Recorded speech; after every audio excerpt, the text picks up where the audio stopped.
La pluie tambourinait doucement sur le toit du domaine des Valois, un palais de verre et de marbre qui trônait telle une couronne sur les hauteurs de la ville. À elle intérieur, tout scintillait, à elle l'exception de elle homme qui en était le propriétaire. Jean de Valois se tenait seul dans sa chambre, vêtu un simple t-shirt blanc et un pantalon de jogging. Sa barbe était négligée, son regard vide. Il venait de rompre ses fiançailles pour la 3e fois en 5 ans. Et pour la 3e fois, ce n'était pas par manque amour. Était une question argent. Elle disait qu'elle aimait, murmura-t-il en fixant une bague en diamant posée froidement sur son bureau. Mais dès que j'y ai bloqué ma carte, elle s'est volatilisée. Son père, Pierre de Valois, le fondateur légendaire du groupe Valois, entra dans la pièce. Jean, dit-il une voix grave empreinte d'inquiétude. Toutes les femmes ne sont pas comme ça. Jean se retourna brusquement. Mais comment savoir qui est sincère? Elle sourit toute jusque à ce qu'elle voit le solde bancaire. Pierre soupira et assis au bord du lit. Tu es mon fils unique. Le monde te voit déjà comme l'avenir de cet empire. Tu ne peux pas tout jeter parce que ton cœur saigne. Mais Jean n'écoutait pas. Je ne veux plus être vu comme le fils de milliardaire, dit-il, la voix tremblante. Je veux disparaître, m'effacer, recommencer au bas de l'échelle, me cacher à la vue de tous jusqu'à ce que je trouve quelqu'un qui me voit moi, et non mon portefeuille. Pierre haussa un sourcil. Et comment comptes-tu faire cela, exactement? Jean marqua une pause, puis lentement, un sourire se dessina sur ses lèvres. Un sourire dangereux, fou, brillant. Je vais devenir chauffeur dans notre propre entreprise. Son père cligna des yeux, incrédule. Tu veux devenir quoi? Un chauffeur. Chemise propre, pantalon simple, badge d'identification. Je me présenterai au travail comme tout le monde. Personne ne saura que c'est moi. Pierre le regarda comme il avait perdu l'esprit. Jean, tu n'as jamais pris les transports en commun de ta vie. Mais j'y ai été conduit toute ma vie, rétorqua-t-il, les yeux brûlants de détermination. Laisse-moi conduire pour une fois. Laisse-moi voir le monde à travers un rétroviseur, pas depuis un manoir. Un long silence installa. La pluie tombait plus fort dehors. Au loin, le tonnerre grondait doucement, comme si le ciel lui-même écoutait. Finalement, Pierre hocha lentement la tête. Très bien. Je l'approuve, mais seulement pour 3 mois. Après cela, si tu n'as pas trouvé ce que tu cherches, tu reprends ta place. Jean hocha la tête.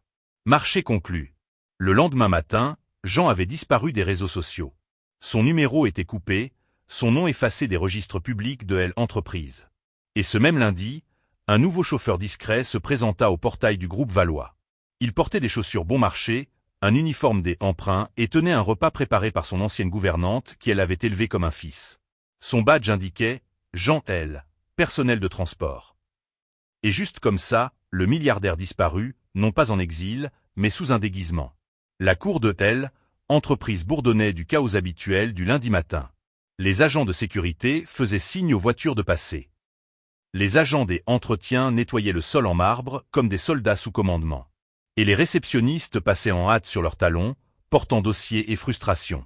Jean, désormais Jean le chauffeur, se tenait à côté d'une vieille berline poussiéreuse, légèrement appuyée contre la portière, scrutant chaque visage.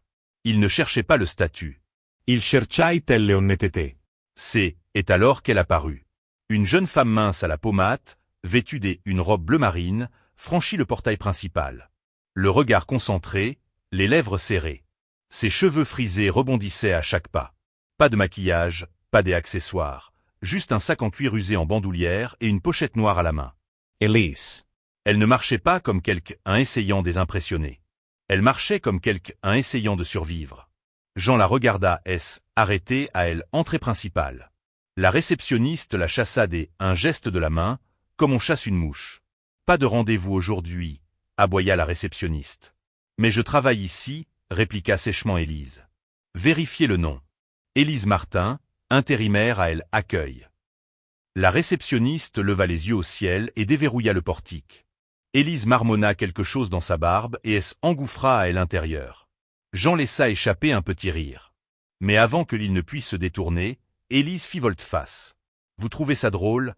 demanda-t-elle. Jean cligna des yeux. « Moi ? Oui, vous. Je vous ai vu sourire. Vous croyez que c'est facile de se lever à 5 heures du matin, de prendre le métro bondé jusqu'au quartier des affaires et de se faire insulter à l'entrée? Je ne me moquais pas de vous. Oh, vraiment ? lança TL en marchant vers lui. Alors, qu'est-ce qui est drôle? Mon visage? Mes vêtements? Ou peut-être le fait que je ne sois pas la fille de votre patron, comme celle que vous conduisez habituellement. Je jure que je vais. La gifle claqua dans la cour comme un coup de fouet. Tout le monde se figea. La poitrine des Élise se soulevait. Ses yeux lançaient des éclairs. Jean resta immobile, une main sur sa joue, non pas parce qu'il avait mal, mais parce que pour la première fois depuis des années, quelqu'un elle avait traité comme est-il était rien. Et étrangement, cela lui semblait rafraîchissant. Élise, maintenant légèrement embarrassée, tourna les talons et entra en tempête dans le bâtiment. Un garde de sécurité approcha. « Jean, un mot de toi et on fait sortir cette fille. » Jean frotta son visage en souriant. « Rien. Elle a juste rappelé quelque chose que j'y avais oublié. »« Quoi donc ?»« Ce que ça fait être invisible. » Il monta sur le siège conducteur et regarda Élise disparaître derrière les portes vitrées. Cette gifle, était son bienvenu dans la vie réelle. Pas celle servie avec du vin et des violons, mais celle qui venait avec des loyers impayés et un manque de respect. Et d'une certaine manière, dans cette brûlure, il se sentait plus vivant que qu'il ne l'avait été depuis des années. Car la fille qui l'avait giflé se fichait de son nom. Elle voyait juste un homme appuyé sur une voiture. Et c'était la première chose vraie qu'il ressentait depuis très, très longtemps. Le soleil de midi cuisait le bitume, transformant enceinte de entreprise en un miroir de chaleur scintillant. Les chauffeurs appuyaient sur les capots. Les stagiaires se précipitaient pour les commandes de déjeuner. Les secrétaires chuchotaient près des ascenseurs. Jean, toujours dans son rôle de chauffeur, se tenait près de la cantine du personnel, mangeant un sandwich modeste. Il gardait les yeux rivés sur entrée latérale du bâtiment. À exactement 12h37, Élise sortit de nouveau, son sac en bandoulière comme un soldat quittant le champ de bataille. Ses yeux étaient rouges. Son responsable venait de lui annoncer qu'elle ne serait pas payée avant la fin du mois suivant. Jean Ivanka Dousement. Ça va? Elle arrêta, plissa les yeux. Vous êtes encore là? Je travaille ici, vous vous souvenez? Elle hésita, puis soupira. Désolé pour toute heure. Je pensais que vous vous moquiez de moi. Ça m'arrive souvent, répondit-il avec un sourire doux. Elle ne lui rendit pas son sourire. Au lieu de cela, elle se laissa tomber sur le muret près de la cantine. Vous avez déjà travaillé en ayant l'impression de vous noyer quand même? Il hocha la tête. Oui. Elle le regarda, surprise. Vous avez l'air de quelqu'un sans souci. Il rit doucement. Les uniformes cachent beaucoup de choses. Un silence installa. Puis, calmement, il ouvrit sa boîte repas et lui tendit une moitié de son déjeuner. Élise haussa un sourcil. Vous voulez me nourrir? Non, je veux partager. Elle prit le morceau lentement, avec hésitation. Puis elle mangea une bouchée, et une autre. Merci, marmonna-t-elle. Jean adossa au mur. Vous êtes la première personne qui aime et jamais giflé. Elise se retenait. Bien. Peut-être que vous en aviez besoin. Ils rirent tous les deux. Enfin. Il se tourna vers elle. Alors, c'est quoi votre histoire? Elle essuya la bouche avec un mouchoir en papier. Mon père est mort quand J avait 12 ans. Maman vend des légumes au marché. J étudiait la communication à l'université, J ai eu mon diplôme avec mention, mais maintenant je réponds au téléphone et je recharge le papier toilette dans les bureaux. La poitrine de Jean se serra, non par pitié, mais par admiration. Hélène n'était pas brisée. Elle était brûlée, mais elle avançait encore. Vous pensez parfois à tout arrêter? Demanda-t-il. Chaque matin. Mais si j'y arrête, qui paie le loyer? Qui nourrit maman? Il hocha lentement la tête. Est courageux. Ce n'est pas du courage, railla-t-elle. C'est la réalité. Jean la fixa. Cette femme sans filtre, sans faux semblant, sans sac de créateur, juste la vérité, brute et tranchante. Et pendant un instant, il oublia ses milliards. Il était juste Jean, le chauffeur qui avait enfin rencontré quelqu'un de trop honnête pour ce monde malhonnête. Puis Élise se leva. La pause est finie. Merci pour le repas, monsieur invisible. Il sourit. Quand vous voulez, madame la gifle. Elle émit un petit rire moqueur. Ne tentez pas le diable. Et sur ces mots, elle s'éloigna, laissant Jean sourire comme un garçon avec un nouveau secret. Parce qu'au fond de lui, il ne conduisait pas simplement une voiture de société. Il était conduit par quelque chose de réel. Plus elle se confiait, plus une évidence s'imposait à lui. Si jamais elle découvrait qui il était vraiment, elle le giflerait probablement à nouveau. Mais dès ici là, Il continuerait à emprunter cette route étrange et belle, jusqu'à la vérité. Le vendredi soir abattit sur la ville comme un orage d'été, et les bureaux se vidaient déjà. Le soleil avait plongé derrière les gratte-ciel, étirant de longues ombres à travers le parking du groupe Valois. Élise se tenait seule devant la réception, les bras croisés, le regard inquiet. Elle semblait abandonnée. Jean la repéra depuis le parking et approcha, essuyant les mains sur un chiffon. Encore là? Elle soupira. Oui. Mon responsable est parti plus tôt et a verrouillé le bureau. Mon téléphone et mon portefeuille sont restés à l'intérieur. Tu veux que je te dépose? Elle hésita. Me déposer en quoi? En trottinette? Jean Surratt. Très drôle. Non, est mieux. Avant qu'elle ne puisse répondre, il se tourna et déverrouilla les portières une Lexus noire nuit, garée sur l'emplacement de la direction. Élise cligna des yeux. Attends. Tu conduis ça? Pas des habitudes, dit Jean en se glissant sur le siège conducteur. Est un véhicule de fonction que je dois convoyer à la résidence du patron, à Saint-Cloud. Je fais juste un détour. Elise restate 5G. Jean se pencha vers la fenêtre passager. Tu viens ou tu préfères passer la nuit avec les moustiques? Elle se mordit la lèvre. Ses jambes bougèrent avant que ses doutes ne puissent les arrêter. À l'intérieur de la voiture, la climatisation murmurait comme de la soie. Le tableau de bord luisait doucement. Les sièges sentaient le cuir importé. Élise assis avec raideur, serrant son sac contre elle. Tu es sûr que est autorisé? Jean haussa les épaules. Quel est le pire qui puisse arriver? Que je perde mon job. Elle émit un petit rire nerveux. Je ne sais même pas si je dois être impressionné ou effrayé. Ils roulèrent en silence un moment, les lumières de la ville clignotant à travers le pare-brise.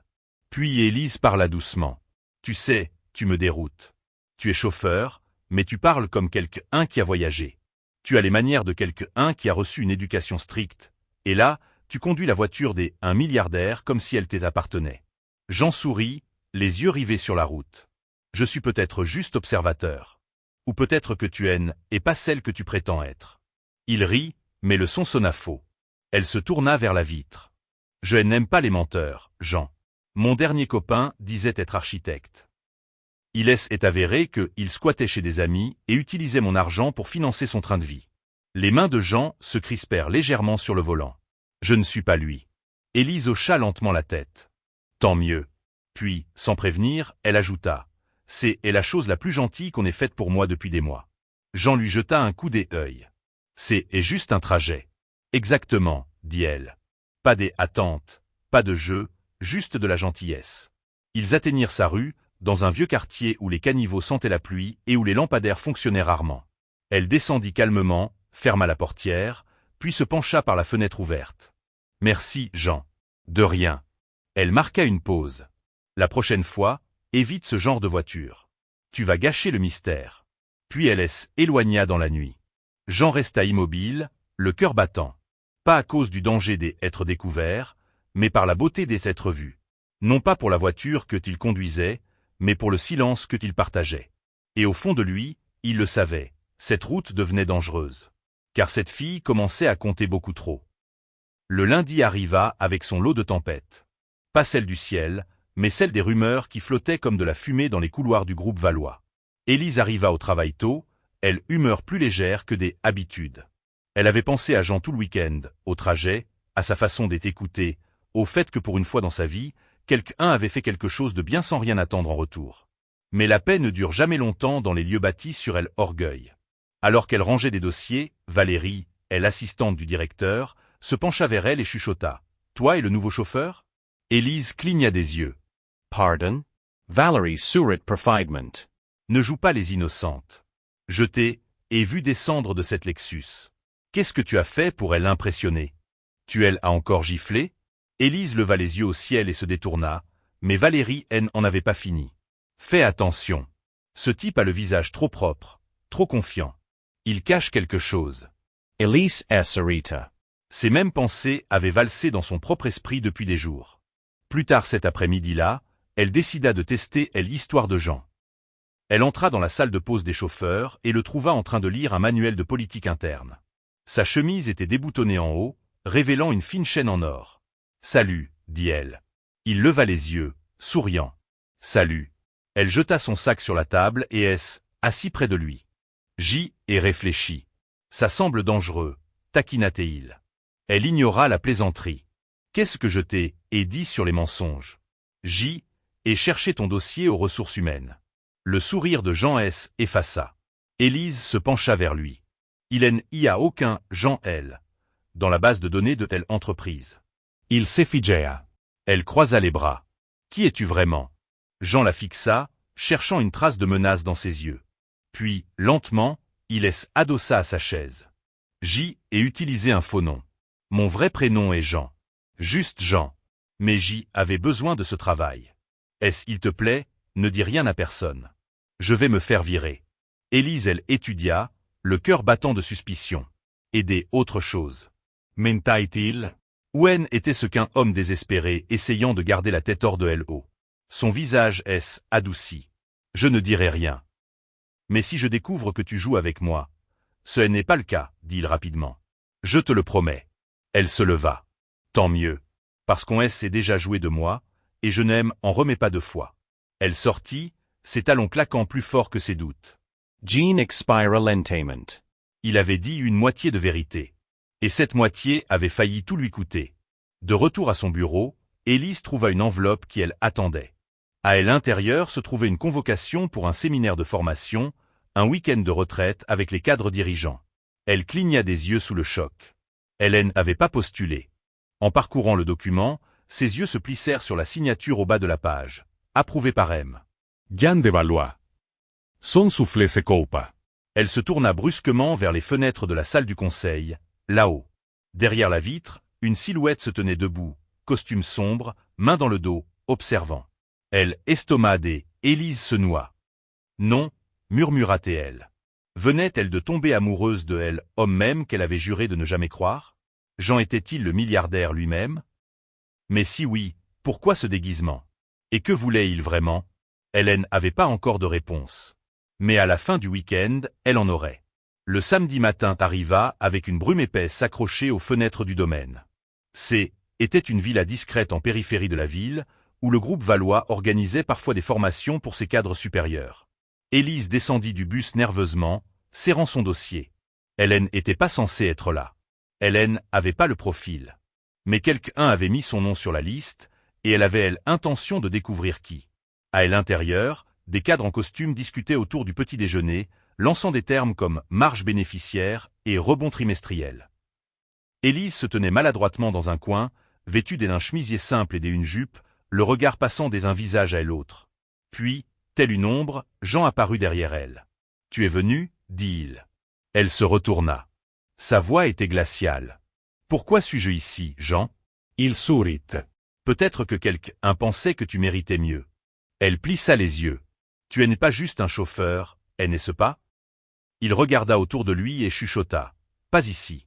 Ce soir, après la session, je t'expliquerai tout. » Elle hocha lentement la tête, mais son esprit tourbillonnait de soupçons. La formation commença.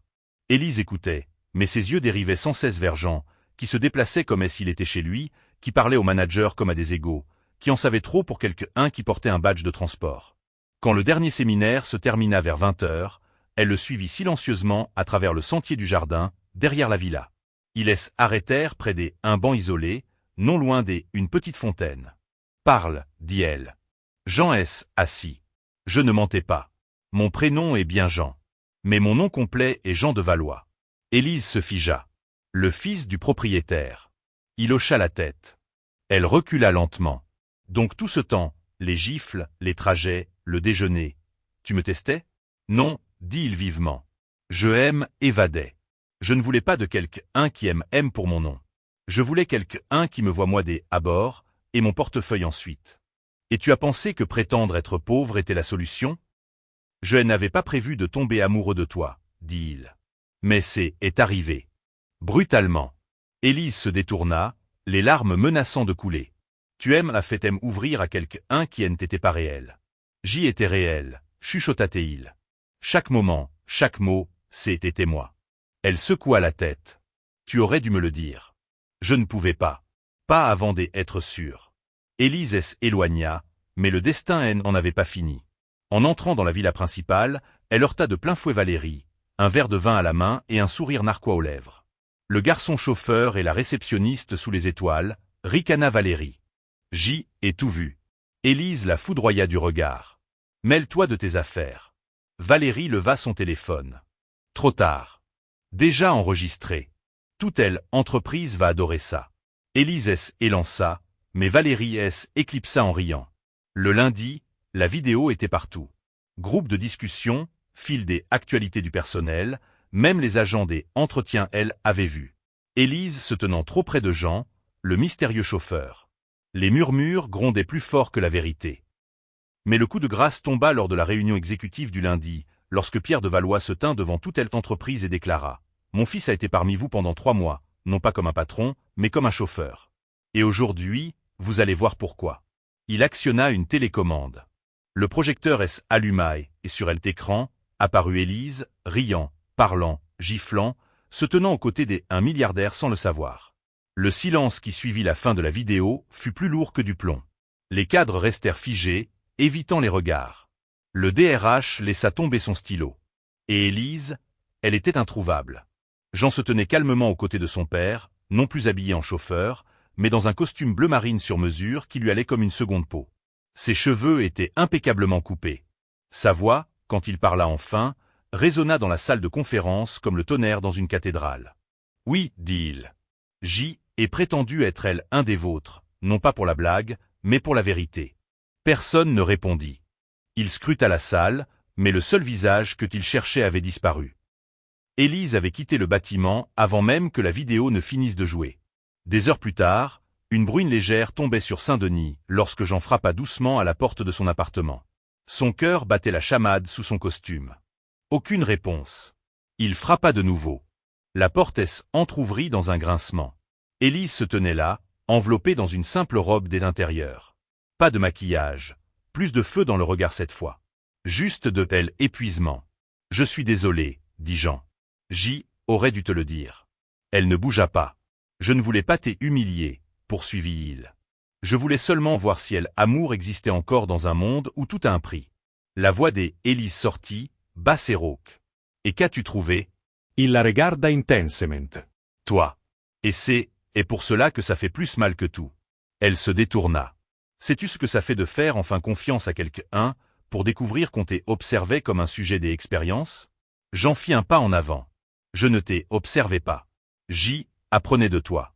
Sur la vie, sur la force, sur ce qui est réel. » Ses épaules tremblèrent. « Alors pourquoi montrer cette vidéo ?»« Ce n'était pas moi, dit-il précipitamment. C'est mon père qui l'a fait pour prouver un point. Il voulait l'exposer moi, pas toi. Je te jure que J. aurait tout arrêté si J. avait su. » Élise se retourna, des larmes traçant des sillons sur ses joues. « Tu aurais pu me le dire avant tout ça, avant que je ne te laisse entrer. »« Je sais, murmura-t-il. Mais je pensais que si je te le disais trop tôt, je perdrais la seule chose que je désirais le plus, ton amour sincère. » Un silence s'installa, le genre de silence qui étire comme une corde raide entre deux cœurs. Puis Élise déclara, « Je me fiche de ton argent. Je sais. Je me fiche de tes voitures. » Je te crois. Elle le fixa droit dans les yeux. « Mais je tiens à elle honnêteté. Et si tu brises ça encore une fois, je partirai. Même si tu deviens président de la République. » Jean hocha lentement la tête. « Je ne te mentirai plus jamais. » Une longue pause. Puis Élise écarta du seuil. « Entre, dit-elle doucement. » Jean entra, non pas en tant que milliardaire, ni en tant que patron, mais comme un homme dépouillé de son armure, implorant sa rédemption. Et dans ce petit appartement à la peinture écaillée et à elle ampoule vacillante, amour commença à se reconstruire. Non pas sur le pouvoir ou les faux-semblants, mais sur la vérité. La pluie redoubla des intensités au dehors. Mais à l'intérieur, 2 âmes étaient assises sur un vieux canapé, tentant, une conversation après autre, de redevenir quelque chose de réel. Le lendemain matin, le manoir des Valois était calme. Trop calme. Jean se tenait sur le balcon, buvant son thé et fixant l'horizon. En contrebas, les jardiniers taillaient les haies dans un silence parfait. Même la fontaine semblait chuchoter plutôt que rugir. Derrière lui, des pas approchèrent. C'était Pierre de Valois, son père, toujours vêtu avec une élégance impériale, même en tenue des intérieurs, le regard perçant derrière ses lunettes de lecture. « Tu as encore dormi hors du manoir » dit le vieil homme. Jean hocha la tête. J avait besoin des R. Tu avais besoin des L. Jean ne répondit pas. Son père avança jusqu'à la rambarde à ses côtés. Alors, c'est sérieux? Jean soupira. Oui, je l'aime. Pierre eut un petit rire discret, mais dénué des humours. L'amour est facile dans un 2 pièces, Jean. Essaie de entretenir dans les salles de conseil. Essaie lors des dîners où tout le monde parle un langage codé. Essaie quand ta femme fera la une des journaux à scandale parce qu'elle a utilisé la mauvaise fourchette. Jean se tourna vers lui. Elle n'est pas un fardeau. Pierre haussa un sourcil. Elle t'a giflé la première fois que vous vous êtes rencontrés, et c'est la seule personne qui m'ait jamais dit la vérité en face. Son père devint silencieux. Jean, je n'ai pas bâti cet empire pour que tu le joues au dé sur un sentiment. Jean posa sa tasse. Alors peut-être que je n'ai pas besoin de l'empire. Les yeux de Pierre enflammèrent. Ne sois pas stupide. Jean soutint son regard. C'est la seule chose vraie que j'y ai eue depuis longtemps. Pierre expira lourdement. Alors, teste-la. Ne elle amène pas dans ce monde tout de suite. Laisse-la y marcher avant qu'elle ne le possède. Si elle survit, alors elle était faite pour la couronne. Mais si elle trébuche, ne te brise pas en essayant de la relever. Jean hocha lentement la tête. Plus tard cette semaine-là, Élise fut convoquée non pas pour un rendez-vous galant, mais pour un entretien. Elle entra au siège du groupe Valois, portant ses vieilles chaussures de réceptionniste et le même chemisier qu'elle portait lorsqu'elle avait giflé Jean pour la première fois. Une femme inconnue l'attendait, au visage sévère, impeccablement vêtue. « Je suis Madame Silva », dit la femme, directrice du développement de la fondation. M. Valois vous a nommé pour diriger notre nouvelle division RCE. La bouche des Élise ouvrit de stupeur. Moi? Oui, mais ce n'est pas un cadeau. C'est un poste qui se gagne ou se perd. Vous serez formé, testé et envoyé sur le terrain. Le salaire est élevé. La surveillance le sera encore plus. Êtes-vous prête? Élise hésita, puis redressa les épaules. Oui, je le suis. Pendant ce temps, Jean observait la scène à travers une vitre sans teint, à étage. Son cœur battait la chamade, non pas parce qu'il doutait des mais parce qu'il connaissait les requins qui l'attendaient en bas. Dans le hall, Valérie aperçut Élise traverser le couloir exécutif et chuchota à une collègue. « Tu vois cette fille? Elle est sur le point de couler. » Mais Élise ne coulait pas. Elle élevait. Et dans le calme de la salle du conseil, Pierre de Valois se tenait aux côtés de son fils et dit une dernière chose. « Elle est dedans maintenant, mais souviens-toi. » Jean se tourna vers lui. « Les couronnes ne font pas que briller, mon fils. Elles pèsent. » 3 semaines passèrent comme du sable à travers un tamis. La vie des Élise avait changé, mais pas à la manière des un conte de fées comme elle l'avait imaginé. Ses journées étaient désormais remplies de tableurs, de réunions avec des donateurs, de conférences de presse et des audits. Elle menait des missions de terrain dans des quartiers défavorisés qu'elle traversait autrefois enfant. Elle portait des tailleurs qu'elle n'aurait pas pu se payer un mois plus tôt. Et le soir, elle rentrait chez elle et s'asseyait seule, réfléchissant. Toujours réfléchissant. Jean appelait à peine. Non pas parce qu'il ne le voulait pas, mais parce qu'il observait, lui laissant de l'espace, respectant le test. Jusqu'au soir où Élise, assise à l'arrière des un SUV de l'entreprise revenant d'une mission humanitaire, les yeux fatigués mais âme brûlante, sentit son téléphone vibrer. Astérisque Jean, retrouve-moi ce soir, 19h. Même banc.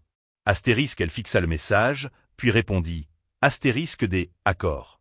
Astérisque plus tard cette nuit-là, elle se tenait de nouveau près de la fontaine au clair de lune, portant une robe simple et les mêmes sandales que lors de leur première semaine de déjeuner partagé. Jean était assis sur le banc, en jean et t-shirt noir, ressemblant moins à un milliardaire qu'au garçon qu'elle avait rencontré ce lundi poussiéreux. Elle approcha lentement. « Je n'étais pas sûr que tu viendrais, dit-il. » Élise assis à côté de lui. « Moi non plus. » Il rit doucement. « Comment se passe le travail? »« C'est dur, dit elle. Mais c'est bien. C'est la première fois que les gens écoutent quand je parle. » Il hocha la tête. Ils restèrent assis en silence un moment, la fontaine gargouillant doucement à côté des eux. Puis il se tourna. J'y ai réfléchi. Le cœur des Élise accéléra. Je veux te présenter officiellement au conseil des administrations comme ma partenaire. Élise le dévisagea. Tu me demandes en mariage? Pas encore, sourit-il. Mais je te demande quelque chose de plus difficile. De marcher à mes côtés dans un monde qui n'arrêtera jamais de nous tester. Où chaque pas que tu feras sera observé, jugé, voire moqué. Élise dégluttit. Et si je tombe, je te rattraperai, dit-il. Mais seulement si tu tombes en avançant. Elle ferma les yeux. Le monde où elle venait, le monde où sa mère vendait des légumes sous la pluie, était si loin derrière elle maintenant. Mais le monde de Jean ressemblait encore à une roue qui tournait trop vite pour qu'elle y trouve son équilibre. Puis elle ouvrit les yeux et murmura « Oui ». Jan se fija. Oui. Élise hocha la tête. Je marcherai à tes côtés, mais je ne ferai pas semblant d'être ce que je ne suis pas. Je ne renierai pas mes origines, je ne changerai pas mon accent et je ne sourirai pas quand ils appelleront le cas social. Il sourit. Je ne veux surtout pas que tu changes. Elle leva un doigt. Une dernière chose. Ne me mens plus jamais. Même pas pour me protéger. Il plaça sa main sur son cœur. Croix de bois, croix de fer. Et juste comme ça, la ligne entre le chauffeur et l'héritier s'effaça, remplacée par quelque chose de plus fort. Pas un fantasme, pas une illusion, mais un choix. Le choix des Élise de S élevée, le choix de Jean de L aimée telle qu'elle est, et le choix du destin de les laisser se rencontrer aux extrémités opposées de la même route. Le soleil se leva sur la ville comme une célébration, chaud, doré et aveuglant. Dans le grand domaine des Valois, des tentes blanches s'étendaient sur la pelouse comme des voiles royales. Les chaises étaient alignées dans une symétrie parfaite. Les fleurs éclataient en ivoire, lilas et rose pâle. Tout scintillait. Mais la chose la plus éblouissante n'était pas la décoration. Était l'histoire que tout le monde était venu voir. Jean se tenait à l'hôtel, non pas en smoking, mais dans un uniforme de chauffeur bleu marine fait sur mesure, une réplique exacte de celui qu'il portait le jour de sa rencontre avec Élise. Le même badge pendait fièrement sur sa poitrine. Astérisque, Jean L. Personnel de transport, astérisque. La foule murmura. Politicien, milliardaire, journaliste, employé, même le personnel de cuisine. Tout le monde était venu. Et puis elle apparut. Élise remonta, les mains dans la main avec sa mère. Elle ne portait pas une robe qui criait la richesse, mais une robe en dentelle simple et magnifique, cousue par le tailleur de sa mère à Montreuil. Ses cheveux naturels étaient couronnés de perles. Ses yeux étaient pleins de paix. Derrière elle, 6 demoiselles des honneurs portaient des chaussures assorties, offertes par la première initiative caritative de la nouvelle fille de l'entreprise, celle-là même que Élise avait fondée. Les mains de Jean tremblaient. Lorsqu'elle monta sur l'estrade, il chuchota « Tu ressembles à une reine ». Élise sourit. « Et toi, tu ressembles au chauffeur qui a volé ma tranquillité pour me donner un but. » Elle, officiant, leva la tête. « Nous sommes réunis ici aujourd'hui non seulement pour être témoins d'une union, dit-il, mais pour honorer une leçon. Amour ne reconnaît pas les comptes en banque. Que la vérité, lorsqu'elle est testée, devient confiance. Et que parfois, il faut savoir retirer ses habits de lumière pour pouvoir s'élever. » Alors que les vœux étaient prononcés, la foule devint immobile. Puis vint le moment. Vous pouvez embrasser la mariée. Jean attira Élise contre lui, non pas comme un prince réclamant son prix, mais comme un homme rentrant enfin à la maison. Les applaudissements éclatèrent. Les caméras crépitèrent. Des larmes coulèrent. Mais au milieu de tout cela, Pierre de Valois se tenait au premier rang, son mouchoir serré dans sa main, les yeux étrangement humides. À côté de lui, Valérie chuchota à un collègue. « Tu y crois, toi ? Une réceptionniste ? Un chauffeur ? Et maintenant un couple de pouvoir ?» Le collègue répondit « Ce n'est pas juste un mariage. Est une révolution. » Plus tard dans la soirée, alors que la fête battait son plein, Jean et Élise éclipsèrent vers le jardin où tout avait commencé. Le banc près de la fontaine. Ils assirent côte à côte, se tenant la main. « Tu regrettes ?» demanda-t-il. Élise secoua la tête. Chaque gifle, chaque mensonge, chaque épreuve aime la conduite ici. Jean glausa. Je te dois encore des excuses pour la Lexus. Élise sourit. Et je te dois encore une gifle pour le badge. Ils rirent, puis retombèrent dans le silence. Et sous les étoiles, entourés par les échos de leur voyage, Élise chuchota. Tu n'as pas seulement trouvé amour, Jean. Tu as construit. Depuis le siège conducteur. Jean embrassa son front.